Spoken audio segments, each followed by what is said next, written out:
귀한 예배가 복음에는 하나님의 의가 나타나서 믿음으로 믿음에 이르게 하나니 기록된 바 오직 의인은 믿음으로 말미암아 살리라 한과 같으니라. 이 말씀을요 그림 언어로 설명해 주는 것이 뭐냐면 구약의 제사법입니다. 그러니까 제가 레위기 4장을 중심으로 하여서 오늘 복음에는 하나님의 의가 나타나서 믿음으로 믿음에 이르게 하나님 것을 제가 설명해 드릴 테니까 한번 잘 그림으로 이해를 하셔서 로마서 1장 17절이 이런 뜻이었구나, 구원받는다는 것이 이런 의미였구나, 내가 구원받은 것은 전적으로 하나님의 은혜 때문이었구나를 이해를 하셨으면 합니다. 레위기 4장에 보면 속죄제를 드리는 규정이 나옵니다. 그 중에 이 제사장이 죄를 지었을 때 속죄하고, 또 회중들이 지은 죄를 속죄하기도 하고, 그 다음에 또 일반 평민들, 그러니까 일반 이스라엘 민족들 개개인이 죄를 졌을 때 속죄하는 방법이 나오는데, 우리 일반 개개인이 죄를 저질렀을 때 어떻게 하나님으로부터 용서함 받을 수 있는지를 설명해 드리려고 합니다. 잘 들으십니다. 이게 이신칭이 또 정가라는 거하고 같이 연결되어 있고, 오늘 본문에 믿음으로 믿음에 이르게 하나니하고 연결되어 있는 말씀입니다. 이스라엘 민족들이 죄를 졌다가 하나님으로부터 용서함 받으려고 한다면 반드시 자기 마음대로 회개하는 것이 아니고 하나님이 지정해주는 그 장소, 성막이죠. 성막에 가서 하나님이 지시한 방법 그대로를 해야 이 속죄함을 받게 됩니다. 여러분이 집에 가셔서 레위기 4장을 보시면 제가 레위기 4장을 지금 설명해 주고 있는 겁니다. 제 마음대로 해석하거나 제 마음대로 거기에 의견을 보탠 게 아니에요. 제가 죄를 저질렀다, 혹은 이스라엘 사람 중에 한 사람이 죄를 저질렀다 그러면 그 사람의 형편에 따라서 짐승을 하나 선택을 해야 됩니다. 양이나 염소나. 근데 1년이 안 된, 1년 넘으면 안 됩니다. 그리고 흠도 없고 점도 없어야 돼요. 그럴 살 형편이 안 되면 뭐를 사면 비둘기를 사기도 됩니다. 그런데 그럴 형편도 안 되면 곡식, 소재, 먹는 음식으로도 드릴 수 있습니다. 자, 그런데 가장 보편적인 우리가 요한복음 1장, 예수 그리스도가 세상에 왔을 때 세례 요한이 뭐라 그러죠? 보라, 세상 죄를 지고 가는 하나님의 그 어린 양이에요. 거기에 그 어린 양, 굉장히 중요한 얘기예요. 하나님의 많은 양 중에 하나가 아니라 하나님의 유일한 그 양이란 말이죠. 자, 그러면 양을 갖다가 오면은 이 성소에 들어가면 그 제사장이 그 양을 검사를 합니다. 이게 흠이 있는지 없는지를 검사하는 제사장이 있어요. 그래서 그 제사장이 통과를 시키면은 이제 어디로 들어가느냐? 성막 안에 들어갑니다. 이제 들어가서 어디 재단의 북쪽으로 가게 됩니다. 북쪽에 들어가서 자기가 지은 죄를 총괄해서 지은 죄를 이렇게 짐승, 어린 양에게 안수하고, 이렇게 안수하면서 자기 지은 죄를 회개를 합니다. 하나님, 내가 이런 죄를 저질렀습니다. 이런 죄를 저질렀습니다. 이렇게 하면, 끝나고 나면 이제 자기가 어떻게 되느냐? 죄를 졌으니까 어떻게 해요? 죄값을 치러야 되죠. 자기가 죽여야 돼요. 여러분이 짐승 죽이는 거요, 이거 쉽지 않습니다. 더군다나 양인데, 여러분 아마 여러분 중에 어떤 분들은 닭도 못 죽일 사람도 있어요. 어쩌면 조그만 짐승도 못 죽인단 말이에요. 근데 그걸 죽여야 돼요. 죽이는데 쉽지 않죠. 그 죽이고 나면 이제 제사장이 목에 칼을 대서 피를 다 뽑아냅니다. 제사장이. 그래서 피를 단에다가 뿌려요. 뿌리고 그러면 이제 죽인 사람이 이제 가죽을 벗게 됩니다. 가죽을 벗기면서 뭐라 그러냐? 하나님, 나의 위선하는 죄를 용서해 주십시오. 겉을 거니까. 하나님, 내가 사람들 앞에 위선을 했습니다. 하나님, 내가 하나님을 사람들 앞에서 열심히 섬긴다고 했지만 사실은 사람들의 관심을 끌기 위해서 했습니다. 하나님, 이 위선죄, 가식하는 죄, 이 모두 거짓말한 죄, 모든 죄를 용서해 주십시오 하면서 가죽을 벗겨내는 거예요. 그러면 이제 그 다음에 어떠냐? 머리를 절단시켜야 돼요. 그러면서 머리, 하나님, 내가 하나님이 아니면서 하나님 노릇했습니다. 나는 하나님 당신의 종인데, 하나님은 당신의 나의 주인인데 내가 내 마음대로 주인 노릇했습니다. 하나님이 아니면서 하나님 노릇했습니다. 내 마음대로 판단하고 내 마음대로 살았습니다. 하나님이 이 죄를 용서해 주세요. 하나님, 나는 하나님이 아닌데 함부로 내 이웃을 판단하고 정죄했습니다. 이웃을 내 자의적인 판단으로 정죄도 하고 심판도 했습니다. 하나님, 이 죄를 용서해 주세요 라면서 이 머리를 잘라요. 그 다음에 이제 다리를 잘라내요. 왜냐하면 이제 이 사지를 절단시키는 거니까요.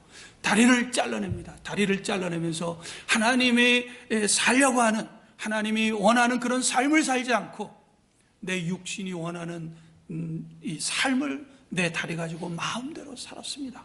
하나님, 이 죄도 용서해 주십시오. 그러면서 이제 마지막은 어디를 자냐? 가슴을 자릅니다. 가슴을 드러냅니다. 그러면서 하나님, 내 마음속에 있던 시기와 질투와 욕심과 미움과 원망과 저주와 이런 것들을 가졌습니다. 하나님, 이런 모든 죄를 하나님 앞에 다 드러냅니다. 하나님, 용서해 주십시오. 그러면 이제 그 자른 거를 제사장이 이 그릇에다가 전부 다 담아가지고 번제단에다 올려놓고 이거를 태워버려요. 그래서 번제단 태운 다음에 이제 죄가 남잖아요. 그럼 그 죄도 어떻게 해요? 그 죄를 하나님이 지정한 곳에 갖다 버리면 어떻게 돼요? 이제 죄가 남았어요, 안 남았어요? 이게 중요한 거예요. 죄가 남았어요, 안 남았어요? 그러니까 이것이 믿어져야 돼요. 이게 정가란 말이에요. 죄가 있어요, 없어요? 없죠. 이 얘기는 뭐냐? 우리에게는 죄가 있다 하더라도 하나님 편에는 죄가 남았어요, 안 남았어요? 안 남았다는 거예요. 이게 중요한 거예요. 그래서 이사야 43장에 뭐라 그랬어요? 내가 너의 죄를 어떻게 해요? 도말시켜버린다고 했어요. 내 죄를 아침 안개가 있다가 없어지는 것처럼 싹 망가진다. 그러니까 오해하시면 안 돼요. 그러니까 가장 큰 문제가 뭐냐면 성경도 하나님도 예수 믿는 것도 교회도 전부 다 오해를 했어요. 우리 마음대로. 신앙은 뭐예요? 참된 신앙은 뭐예요? 내가 생각하기에 올바른 게 하는 게 아니라 성경이 옳다고 하는 대로 신앙한 게 그게 참된 신앙인 거예요. 비록 우리는 우리 기억 속에 우리가 지은 죄가 있기 때문에 망각되지 않는다 할지라도 하나님의 기억 속에서는 어때요? 다 없어진 거예요. 그러니까 여러분들이 진심으로 회개를 했다면, 그렇죠? 그러니까 이 회개가 중요한 거죠. 그러니까 내 마음대로 내 뜻대로 회개하는 건 아니에요. 예를 들면 타종교 사람들도 다 회개를 해요. 그건 용서가 될까요, 안 될까요? 안 됩니다. 여러분이 레위기를 보시면요, 처음부터 끝까지 하나님이 지시하는 장소, 하나님이 지시하는 방법대로 하나님이 지시하는 제물로 드려야 그 죄가 뭐예요? 하나님 보시기에 속죄가 되고 받으시면 향기로운 게 되는 거예요. 그래서 성경에 여러분들이 자세히 보시면 이 산에다가 산당을 짓고 그저 푸른 나무에서 한 것이 뭐예요? 전부 다 거기서 예배를 드린 거예요. 자기 나름대로 가기가 힘드니까, 예루살렘 가기가 힘드니까, 성전에 가기가 힘드니까, 성막에 가기가 힘드니까 자기 주위에서 그걸 막 짓는 거예요. 그것을 뭐라 그래요? 다 우상이라 그런다. 우상이에요. 우리 새벽에 이제 출애굽기 강해를 하는데요. 여러분이 28장에 보면요, 이 제사장의 옷에 관해 얘기를 하고 있어요. 제사장 옷. 속에 팬츠를 입히고 그 다음에 그 팬츠 위에 아주 하얀 배옷, 아주 하얀 것을 여기서부터 발끝까지, 그 다음에 또 겉옷 파란 거를 의미하죠. 파란 거는 이 생명을 의미하는데, 이 사실은 이 목회자 가운 여러분들 생각하면 뭐 어떤 색깔이 나와요? 검은색이 나오잖아요. 이거는 캐톨릭에서 나온 거예요. 원래 목회자의 가운은요 파래야 돼요. 그게 성경지. 파란 건 뭐냐면 생명을 의미하는 거예요. 생명. 파란 거. 까만 건 뭐예요? 죽음. 그 가운이 어디서 왔느냐? 캐톨릭 사제들이 입는 거예요. 근데 그 가운이, 그 색이 어디서 나오냐? 고대 바벨론의 사제들이 입던 옷이 검은색이에요. 죽음을 의미하는 거예요. 그러니까 이 마틴 루터가 종교 개혁을 했지만 하나님 말씀에 관해서 구원받는 것에 대해서 개혁을 이뤘지만 교회 행식, 옷 이런 거 예배 관해서는 완전하게 하지는 못했어요. 자, 참고로 들으세요. 그리고 파란 옷을 입고 그 파란 옷 그 끝에 줄기에다가 뭐를 입혔어요? 방울방울을 맺힌 석류방울하고 금방울을 만든단 말이에요. 그러면서 이 겉에 에봇을 입죠. 에봇 위에 여기에 12보석이 가슴 속 어깨 견작에 달렸죠. 그것이 성도들을 의미하고 있어요. 예루살렘. 그런데 대제사장이 1년에 한 번씩 하나님을 만나는데 이 옷에 흠집이 보였다. 하나님이 지시한 대로 옷을 안 입으면 어떻게 될까요? 죽어버린다 그랬어요. 출애굽기 28장 43절 맨 마지막에 그래요. 그러면 얼굴과 이런 이 귀는 어떡하냐? 피를 뿌려요. 피를 뿌려요. 엄지손, 엄지 귀의 양쪽에 피를 뿌리고 발가락에도 피를 뿌려요. 이게 무슨 얘기예요? 출애굽기 33장에 뭐냐면 하나님을 만나면 어떻게 돼요? 죽는다 그랬어요. 죽어요. 하나님의 내 얼굴을 보고 살 자가 없다 그랬어요. 그 얘기는 뭐예요? 인간 그 자체가 뭐예요? 죄를 가졌기 때문에 그런 거예요. 그래서 제사장 옷은 뭐예요? 죄를 덮는 거예요. 덮는 거예요. 그러니까 그 죄를 덮은 것, 그것이 바로 피고 이런 번제단이란 말이에요. 그래서 이 번제단이라는 의미는 어떤 의미가 있냐면 이 미tz바라라고 그래서 학살시키다라는 거예요. 그러니까 죄를 완전히 학살시켜버린다. 그러니까 죄인이 학살당해서 불에 태워서 올려보낸다. 그러니까 어떻게 되는 거예요? 죄가 남았다는 거예요? 안 남았다는 거예요? 이게 중요한 거예요.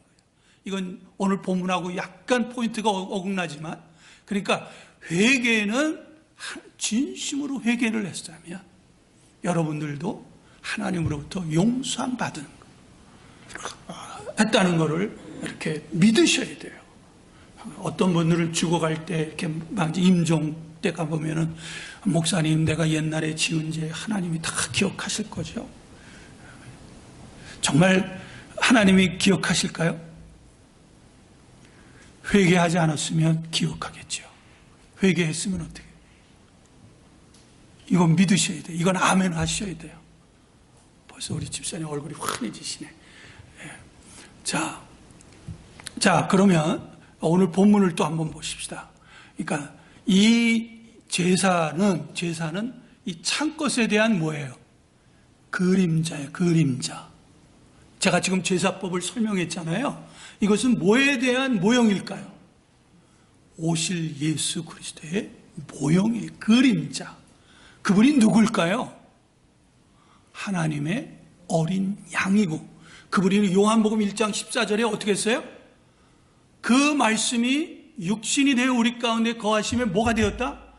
장막이 되었다. 성전이 되었다. 이거 굉장히 중요한 거예요. 그래서 자, 우리 다시 본문으로 돌아갑시다. 그러니까 오늘 본문은 정가, 은혜에 대한 것을 말씀으로 설명한 거예요. 오늘 로마서 1장 17절은. 그러니까 반면에 그럼 제사법은 뭐죠? 그림 언어로 정가가 뭔지, 은혜가 뭔지를 설명한 거예요. 자, 복음에는 하나님의 의가 나타났다 그랬어요. 나타났다는 말은 뭐예요? 이 아포칼립토라고 그래서 숨겼던 것들이 어떻게 됐어요? 드러났다는 거예요. 이것이 로마서 16장 그 24절 25절에 보면 복음은 영원저부터 영원토록 어떻게 됐어요? 숨겨졌던 것이 어떻게 됐어요? 드러났다 그랬어요. 그러니까 복음에 나타난 하나님의 은은 어떻게 해요? 이 세상에 있던 거예요, 없던 거예요? 이거 중요한 거예요.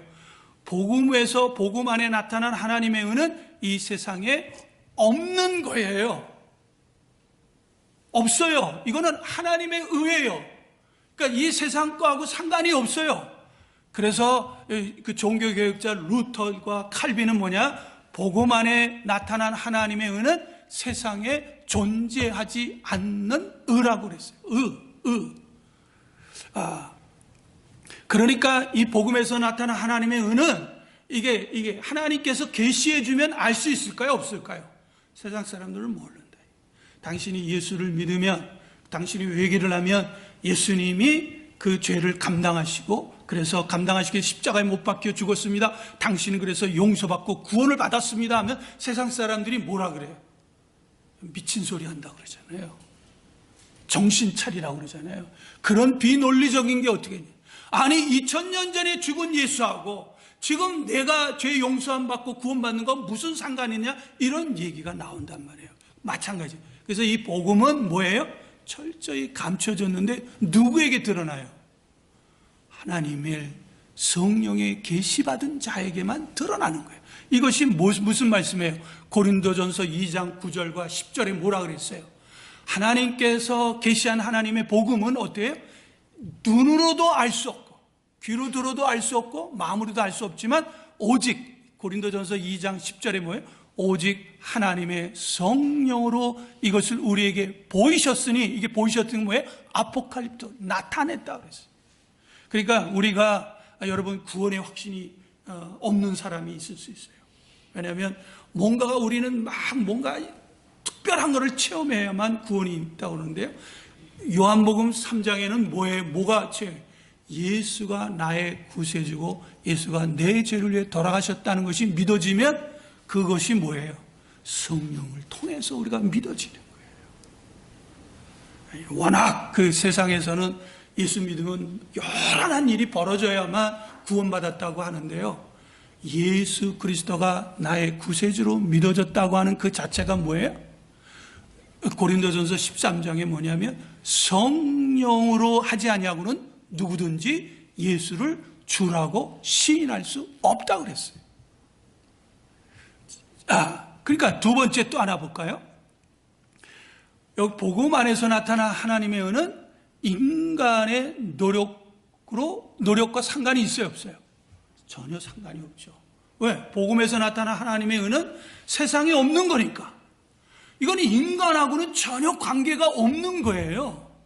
그러니까 인간이 최고로 선해도 복음에서 나타난 하나님의 의하고 관계 있어요, 없어요? 없는 거예요. 그러니까 타 종교에서 어떤 사람이 평생에 도를 쌓고 착한 일을 하고 선한 일을 베풀어도 구원이 있어요, 없어요? 구원이 없는 거예요, 이거는. 그러니까 인간의 선하고, 그러니까 복음에서 나타난 하나님의 의하고 나타나는 의하고 인간의 행함하고는 전혀 상관이 없어요. 그래서 이거를 우리가 잘 알고 있는 대로 갈라디아서 2장 16절 제가 읽어드릴 테니까 한번 들어보시길 바랍니다. 사람이 의롭게 되는 것은 율법의 행위로 말미암음이 아니요 오직 예수 그리스도를 믿음으로 말미암는 줄 알므로 우리도 그리스도 예수를 믿나니 이는 우리가 율법의 행위로서가 아니라 그리스도를 믿음으로써 의롭다 함을 얻으려 함이라. 율법의 행위로는 의롭다 함을 얻을 육체가 없다 그랬어요. 여러분이 잘 알고 있는 에베소서 2장 8절 9절 한 번 더 읽어드릴게요. 잘 들어보세요. 안 찾으셔도 돼요. 여러분이 익숙한 구절이니까. 너희가 그 은혜로 인하여 믿음으로 말미암아 어떻게 해요? 구원을 받았으니 이것은 너희에게서 난 것이 아니요 뭐요? 하나님의 선물이라. 행위에서, 그러니까 인간의 행위에서 나타난 것이 아니니 이는 누구든지 어떻게 해요? 자랑하지 못하게 함이라. 그러니까 복음에서 난 하나님의 은은 뭐예요? 세상에 없는 의구, 또 인간의 어떤 행위하고도 전혀 상관이 없는 거예요. 자, 그렇다면 복음 안에서 나타난 하나님의 의가 뭘까요? 간단하게 말하면 은혜예요. 은혜. 은혜란 뭐냐? 여러분들이 은혜에 대한 개념을 가지고 있는데요, 그건 잠시 접어두시고요. 은혜란 뭐냐? 성경적인 개념에서 하나님이 인간을 구원하시는 방편이에요. 방법. 하나님이 죄인된 인간을 구원하실 때 뭐로 구원한다? 율법으로 하지 않고 뭐로 구원한다? 은혜로 구원한다는 거예요. 그러니까 우리가 예수 믿고 구원받은 거는 하나님의 은혜로 받은 거예요. 뿐 아니라 우리가 성화가 되는 것도, 그리고 마지막 구원이 완성되는 것도 뭐로 되는 거예요? 은혜로 되는 거예요. 할렐루야. 이게 지금 굉장히 중요한 말씀에 아멘 하셨어요. 이 보수신학의 뿐 아니라 이 가장 훌륭한 조직신학자라고 하면 로이스 벌컵이라는 사람이 있어요. 이 사람이 뭐라 그러면 하느냐? 하나님이 인간을 은혜로 통치하신다 그랬어요. 율법으로 통치하는 게 아니고 하나님은 인간을 은혜로 통치하는데, 은혜로 하나님께서 우리를 택하시고, 할렐루야. 어디에 있는 말이에요? 로마서 8장에 있는 얘기죠. 하나님이 은혜로 창세전에 우리를 택하시고, 택한 우리에게 뭐를 해요? 구원함을 베푸시고, 구원함을 베푸신 후에 어떻게 했어요? 우리에게 구원을 완성시키신 분이시죠. 같이 한번, 요거는 귀한 구절이니까 같이 한번 로마서 8장 빨리 한번 찾아볼까요? 로마서 8장.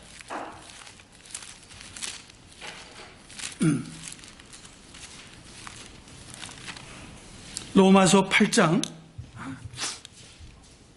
29절부터 우리 30절까지 신약성경 250페이지인데요. 같이 한번 읽어봅시다. 천천히 시작. 하나님이 미리 아신 자들을 또한 그 아들의 형상을 본받게 하기 위하여 미리 정하셨으니 이는 그로 많은 형제 중에서 맏아들이 되게 하려 하심이라. 또 미리 정하신 그들을 또한 부르시고 부르신 그들을 또한 의롭다 하시고 의롭다 하신 그들을 또한 영화롭게 하시니. 주어가 누구예요? 주가 누구예요? 누가 이 일을 했다는 거예요? 하나님이 했다는 거예요. 그래서 이거를 또 그림 언어로 설명한 것이 스가랴서 3장 1절부터 5절의 말씀, 또 8절까지 말씀이에요. 한번 보세요. 하나님 앞에, 그냥 들어보세요. 하나님 앞에 이 당시의 제사장인 여호수아가 서 있고 그 반대편에 마귀 사탄이 섰어요. 근데 마귀 사탄이 여호수아가 죄를 많이 했으니까, 더러운 옷을 입었으니까 여호수아를 막 비난합니다. 여호수아가 무슨 죄를 저질렀습니다. 그렇죠? 마귀는 이렇게 우리 죄를 송사하는 거예요. 여러분, 그러니까 죄를 회개해서 여러분 진심으로, 그러니까 회개할 때 정말 진실로 하셔야 돼요. 그냥 형식적으로 하지 마시고 정말 하나님이 감동될 때까지 회개를 하시면, 우리가 마귀가 우리를 뭘 가지고 송사할까요? 우리의 죄를 가지고 송사하는 거예요. 그래서 어떤 분이 마귀를 그렸는데 어떻게 되냐면, 우리가 죄라고 하는 건 이런 갈고리로 표현했어요. 우리 인간의. 그리고 마귀도 갈고리라는 거예요. 근데 우리가 죄가 있으면 마귀가 탁 걸어서 우리를 넘어지게 하는데, 회개는 뭐예요? 이걸 풀어지게 하는 거니까 마귀가 아무리 해도 걸려 넘어지지 않는다는 거예요. 그래서 여러분, 이 율법적인 신앙한 사람들, 겉으로 보기에는 신앙이 참 좋을 수 있어요. 왜? 율법적인 신앙을 하지 않으면 구원을 놓친다고 생각하기 때문에. 그래서 뭐 새벽 예배도 오고 구제도 하고 열심히 쇠가 빠지게 봉사도 하고 그러는데요. 근데 이런 사람이 죄를 짓습니까? 안 삽니까? 이런 사람도. 사람이요, 죄를 지어서가 죄인이 아니에요. 자체가 죄인이에요. 아까 제가 얘기했잖아요. 출애굽기 28장을 보세요. 아니, 출애굽기를 보시면요, 인간이 죄를 지었기 때문에 죄인이 아니라 그 자체가 죄인이니까. 그렇죠? 제사장 옷을 조금만 흠집이 드러났으면 어떻게 돼요? 그대로 죽어버려. 그래서 우리 한번 읽어봅시다. 출애굽기 28장을 빨리 한번 찾아보세요.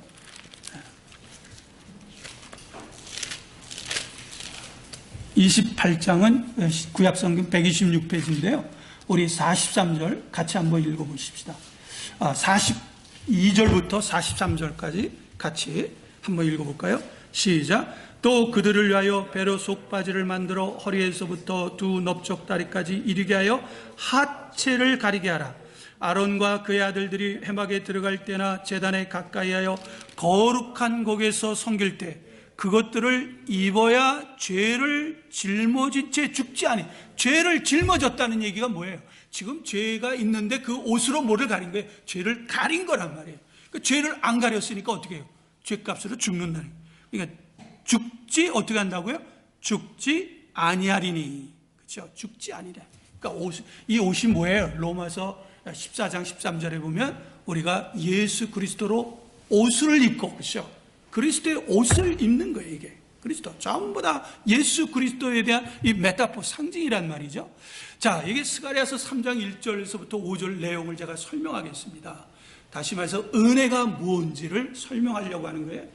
자, 대제사장 여호수아가 이 죄가 많으니까 더러운 옷을 입었단 말이에요. 그러니까 마귀가 막 이 대제사장 여호수아의 죄를 공격하니까 하나님께서 뭐라 그랬냐면 대제사장 여호수아를 책망한 것이 아니라 대제사장 여호수아를 비난하는 마귀를 책망하고, 그러면서 하나님이 뭐라 그러냐면 천사를 동원시켜서 여호수아의 옷을 벗기게 합니다.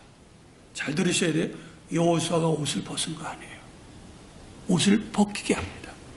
그리고 하나님께서 옷을 벗긴 후에 아름다운 옷을 입게 합니다. 그 옷이 누굴까요? 정가예요. 믿음으로 믿음에 이르게 하나니. 잘 들어보십시오.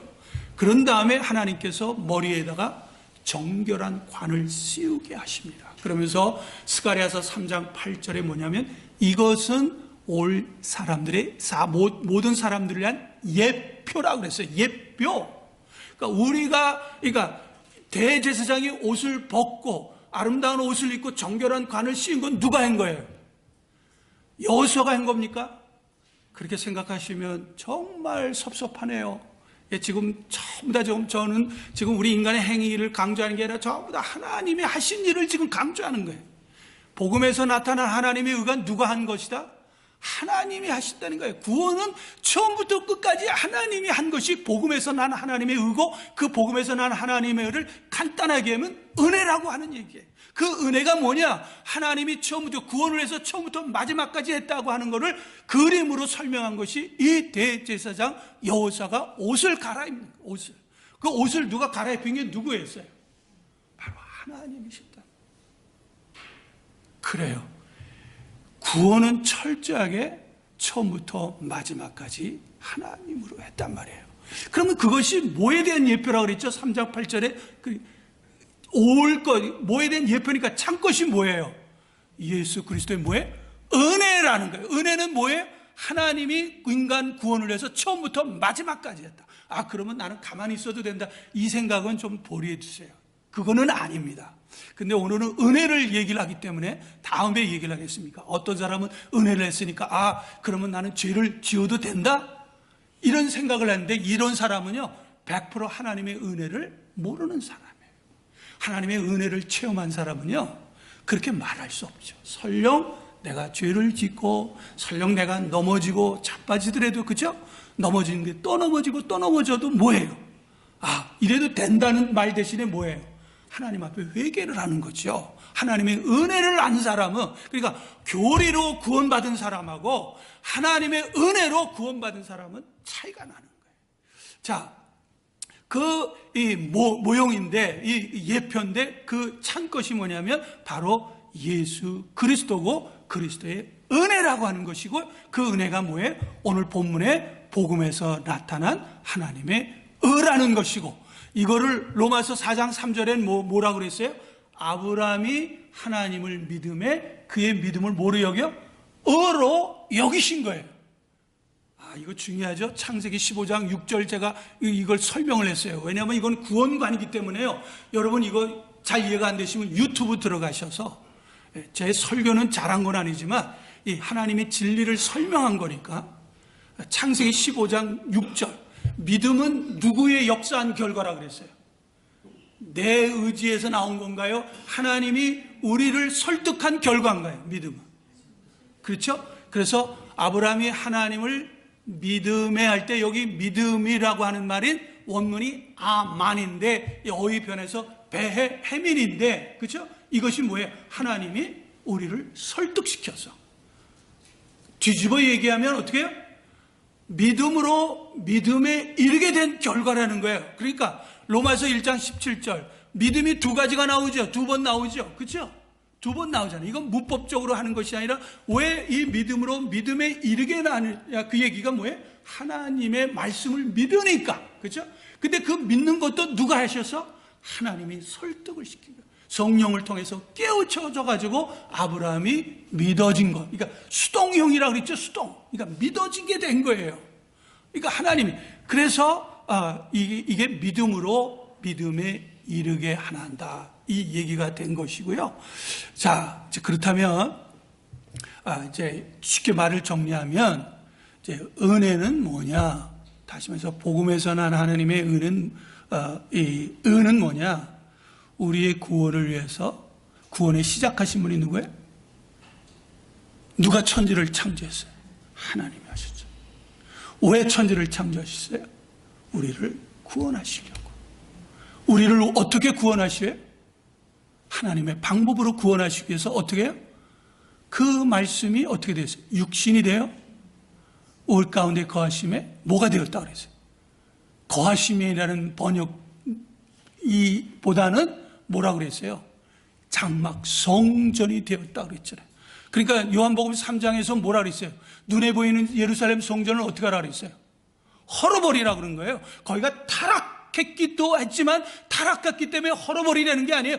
진짜 참된 성전, 진짜 참된 은혜, 참된 모형 대신에 참된 그 실체가 왔으니까 이제 필요 없지 않냐, 그 얘기예요. 이건 제가 얘기한 게 아니고 여러분이 요한복음을 읽어보시면 그런 겁니다. 우리 앞으로 요한복음 강해를 하게 되는데요. 자, 그러니까 그런데 또 동시에 이 장막이 되려고 하면 뭐가 필요해요? 그 장막에서 모두가 은혜를 받으려면 그 죄를 사해 줄 수 있는 희생양이 필요하잖아요. 그러니까 예수는 누구의 어린 양이다? 하나님의 A lamb이 아니에요. A lamb이 아니고 The Lamb of God이에요.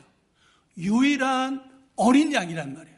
그러니까 이거를 오늘 이 본문을 알면 여러분들이 요한복음을 이제 앞으로는 우리 지금 요한복음에서 가장 중요한 핵심 구절은 다 설명했고, 이제는 이 요한복음 이 4장 1장 5절에 빛이 어둠에 빛이 돼 어둠이 어떻게 해요? 깨닫지 못하더라, 알지 못하더라 한 그 작용을 계속 나오게 되는 거예요. 그래서 예수가 나는 하늘의 생명의 떡이다 하니까 사람들이 알아요, 몰라요? 예수가 이 눈에 보이는 떡을 주니까 막 수천 명이 모였잖아요. 그렇죠?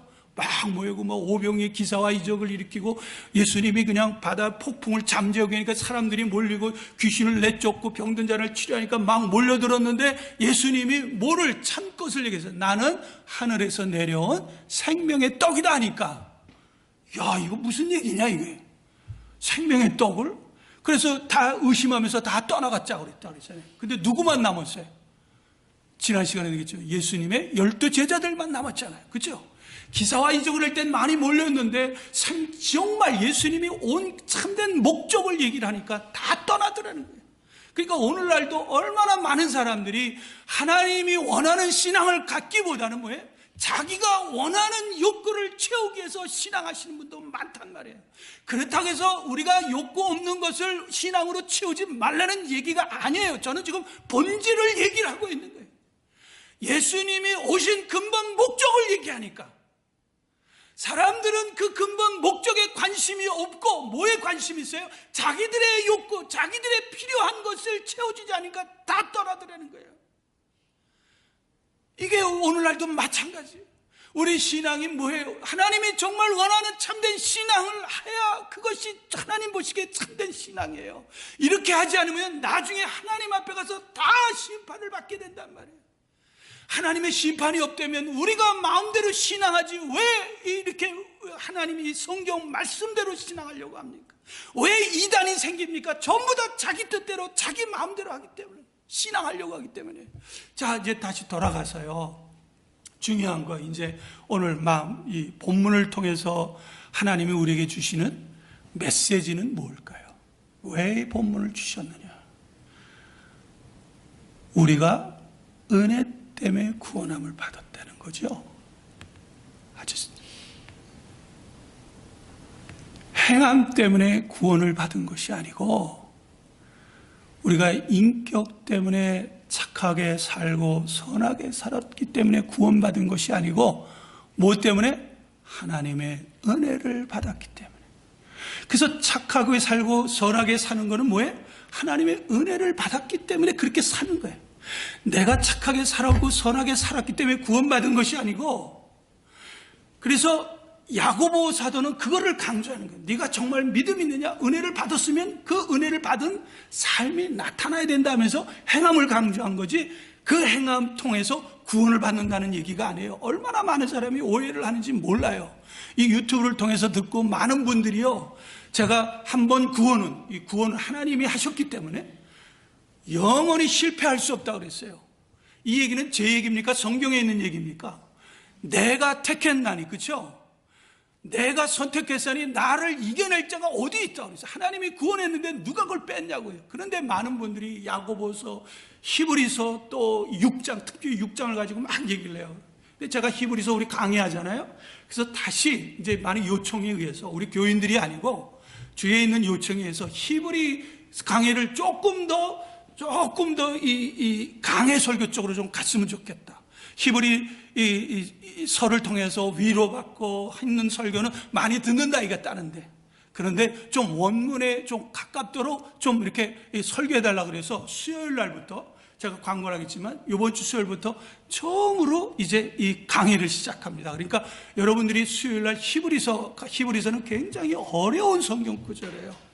정말 어렵습니다. 여러분, 이게 13장밖에 안 되는데 조금만 읽다 보면요 이해가 안 돼요. 그런데 성경을 성경대로 풀면요 이해 안 될 게 없어요. 전부 다 이해가 됩니다. 그러니까 많은 분들이 다 오해를 하는데요. 자, 우리가 하나님의 은혜로 구원을 받았다는 얘기예요. 이게 본문인데, 그렇다면 뭐를 우리에게 요구하는 거예요? 은혜로 신앙하라는 거예요. 이게 중요한 거예요.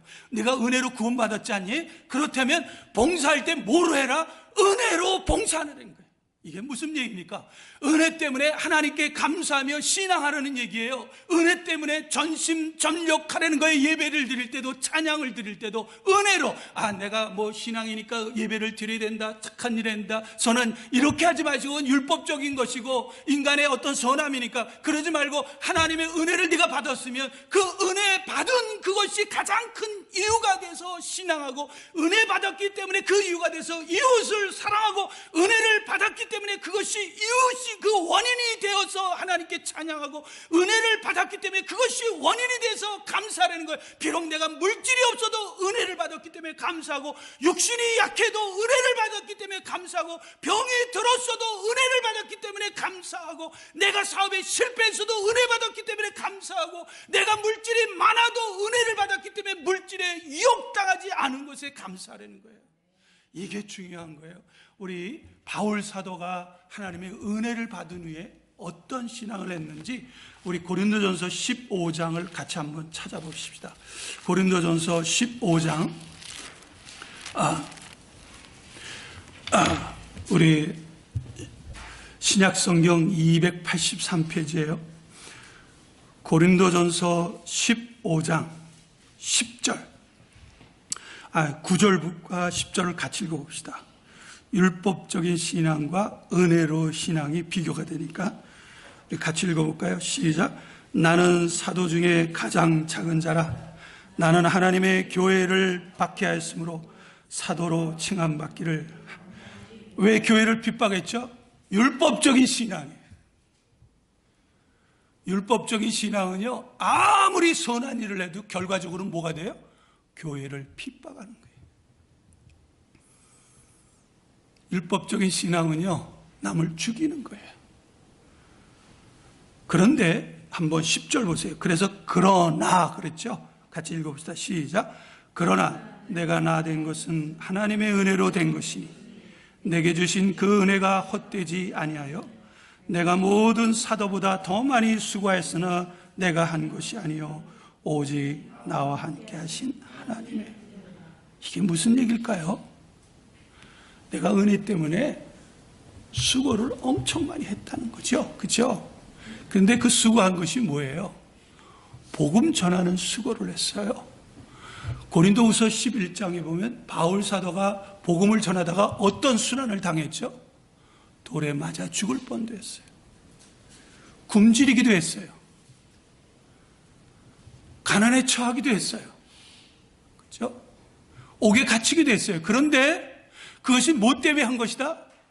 은혜 때문에 했다는 거예요. 이 뒤집어 얘기하면 뭐냐면 나 같은 사람에게 은혜를 주어서 복음을 위해서 감옥에 갇히는 복을 주시니 감사하다. 그것도 은혜라는 얘기예요.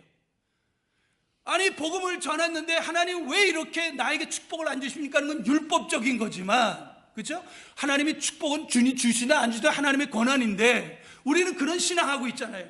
내가 뭐를 했으니까 하나님 주셔야 된다고 얘기를 하고 있잖아요. 그 말이 틀린 건 아니에요. 율법적인. 그러나 은혜의 신앙은 뭐냐? 하나님이 주셨기 때문에 내게 상황이 좋든 나쁘든 간에 그것에 대해서 늘 감사할 줄 알아야 된다. 바울 사도가 고백하는 건 뭐예요? 하나님이 나에게 은혜를 주셔서 내가 강도의 위험을 당했는데 그것도 은혜인데 그런 사건을 당하게 해주신 것에 감사되는 거예요. 이게 참된 신앙이라는 거예요. 내가 하나님의 은혜 때문에 복음을 전하다가 짐승 때문에 위험에 처했고 굶주리기를 해도 없이 했는데, 그런데 그것이 자랑이 아니고, 이게 율법이면 자랑인데 하나님의 은혜 때문에 한 것이고 하나님의 은혜로 나와서 내가 그 일을 할 수 있어서, 나 같은 죄인이 은혜를 받아서 그 일을 할 수 있어서 너무 하나님께 감사하다는 거예요. 이런 은혜가 여러분에게 튀어져 나오길 바랍니다. 이런 은혜가 우리의 신앙 속에서 나타나기를 원합니다. 이런 은혜가 우리가 이웃과의 같이 교제할 때도 나타나셔야 돼요. 이번에 우리 3.1 클럽 어린이 전도주일에 했잖아요. 이를 위해서 수고도 하고 기도도 해주시고 도네이션 해주신 거 정말 감사한데요. 우리 교회에 나오지 않는 이 수요 예배하고 새벽 예배 나오는 이순남 권사님, 이 3.1 클럽은 교회하고 집에서도 하거든요. 그래서 어저께 이제 토요일 날 다 끝나서 굉장히 이게 어린이들하고 또 뭐 여러 가지가 많더라고요. 그래서 참 전화를 드렸어요. 권사님, 참 우리 교인도 아닌데 이렇게 수고하셨습니다. 했더니 권사님이 그런 얘기를 하시죠. 아이고 목사님 무슨 얘기입니까? 이게 내 축복이라고. 그 어린이들 오면 뭐 떡볶이도 해줘야 되고 그렇잖아요.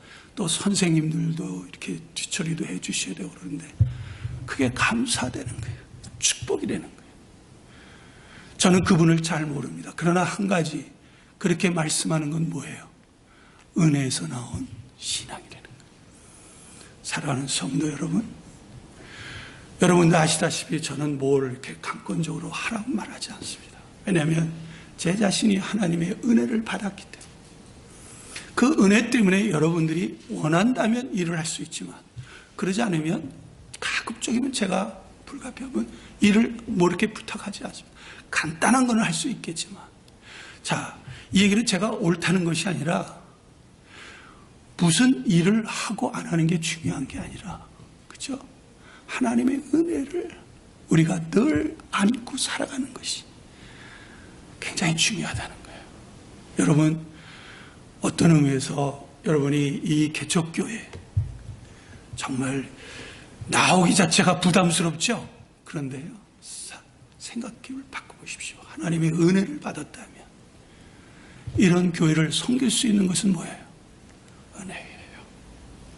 제가 목회자고 내가 양훈교회를 개척을 했기 때문에 하는 얘기가 아니에요. 우리가 하나님의 섬길 수 있다면, 다른 것 때문에, 다른 뭐를 바라기 때문에 내가 편하고 내가 쉽고 내게 익숙하고 내가 가기가 신앙하기가 좋다, 그런 이유가 아니라 하나님의 말씀이 있기 때문에. 주님이 물었잖아요. 제자들에게 왜 너희들은 나를 떠나지 않으냐 그랬더니 베드로가 뭐라 그랬어요? 주여 영생의 말씀이 여기 계시오매. 같이 한번 기도할까요? 우리 한번 하나님의 은혜를 한번 생각하시고요. 그 은혜에 감사하는 우리 남은 생의 신앙이 될 수 있게 해달라고 한번 기도하는 시간을 갖기를 원합니다.